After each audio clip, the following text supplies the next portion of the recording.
Sir first మా గౌరవ ముఖ్యమంత్రి గారికి ధన్యవాదాలు సార్. ఎందుకంటే జ్యుడిషియల్ ఎంక్వైరీకి క్లియర్ కట్గా వారి కోరిక మేరకు వారు వేసినందుకు అందులో ఉన్నది సార్.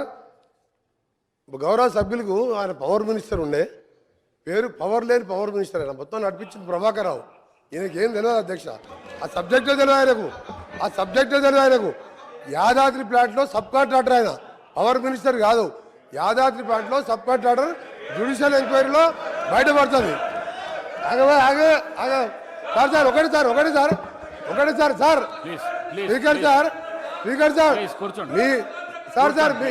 మీ అనుమతి సార్, నేను ఒకటే అడుగుతున్నాను సార్.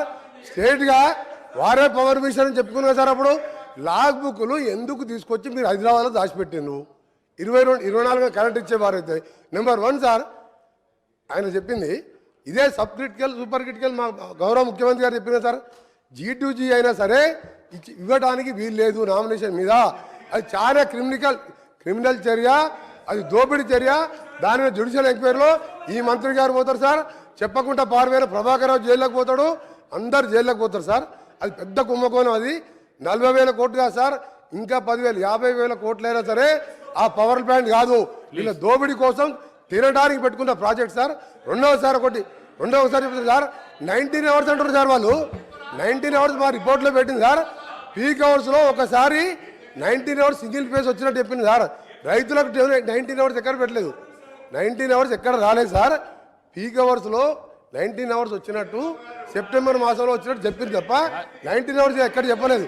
అందుకనే సార్ వీరు మా ఆయన గౌరవ ఎమ్మెల్యే గారు, గౌరవ శాసనసభ్యులు ఆయన ఏం చెప్తున్నారు సార్? ఆయన మంత్రి గారు ఇంత నీకు అర్థమవుతుంది, రేపు జైల్లో పోయినాక అర్థమవుతుంది.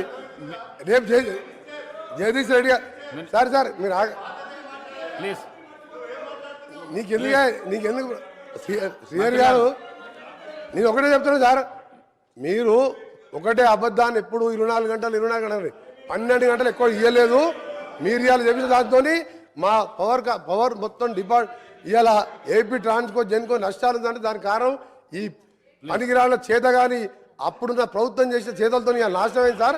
దాన్ని ముఖ్యమంత్రి గారు ఇచ్చినందుకు వారికి ధన్యవాదాలు. మంత్రి గారు కూర్చోండి. రాజగోపాల్ రెడ్డి గారు. అధ్యక్ష ధన్యవాదాలు. అధ్యక్ష ఎంతసేపు మాట్లాడతారు జగదీశ్వర్ రెడ్డి గారు? మీరు చెప్పిన ఎంక్వైరీ అన్ని మా ముఖ్యమంత్రి గారు జ్యుడిషియల్ ఎంక్వైరీకి ఆర్డర్ ఇచ్చిండ్రు. మీరు చేయాల్సిన పని మీరు చేసిండ్రు. ఇప్పుడు మేము చేయాల్సిన పని మేము చేస్తాం. కూర్చోండి నేను మాట్లాడతా. మీరే జ్యుడిషియల్ ఎంక్వైరీ చేయమని చెప్పి అడిగిండ్రు ప్రభుత్వాన్ని. ముఖ్యమంత్రి గారు ముందుకొచ్చి నిష్పక్షపాతంగా ఎంక్వైరీ చేస్తామని చెప్పిండ్రు. మీరు చేసిన తప్పుల తడక ఏదైతే ఉందో తప్పకుండా బయటికి ప్రభుత్వం తీస్తుంది. అధ్యక్ష వీళ్ళని చూస్తే నాకు ఒక విధంగా బాధ అనిపిస్తుంది అధ్యక్ష. ఎందుకంటే వీళ్ళు పాత పార్టీ కొత్త పార్టీ పదే మా సభ్యులను ఉద్దేశించి అంటున్నారు మీరు ఆ పార్టీలో ఉన్నప్పుడు ఈ పార్టీలో ఉన్నప్పుడు అని అంటున్నారు. కానీ ఒక్కటి మాత్రం అర్థమవుతుంది అధ్యక్ష, వీళ్ళ పార్టీ మాత్రం రాబోయే రోజుల్లో ఈ బీఆర్ఎస్ పార్టీ తెలంగాణ రాష్ట్రంలో కనుమరుగు అవడం మాత్రం ఖాయం అధ్యక్ష. ఈ పార్టీ ఉండదు అధ్యక్ష.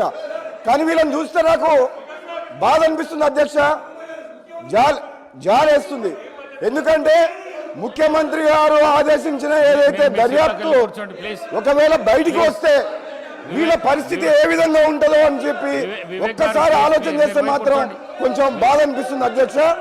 వీళ్ళు చేసిన తప్పుడు పనులు అంతా ఇంత కాదు, ఈ రాష్ట్రాన్ని మొత్తం అప్పులతో ఊబిలో నెట్టుకుపోయారు. కాబట్టి వీళ్ళని బ్రహ్మ దేవుడు కూడా కాపాడలేరు అధ్యక్ష వీళ్ళని.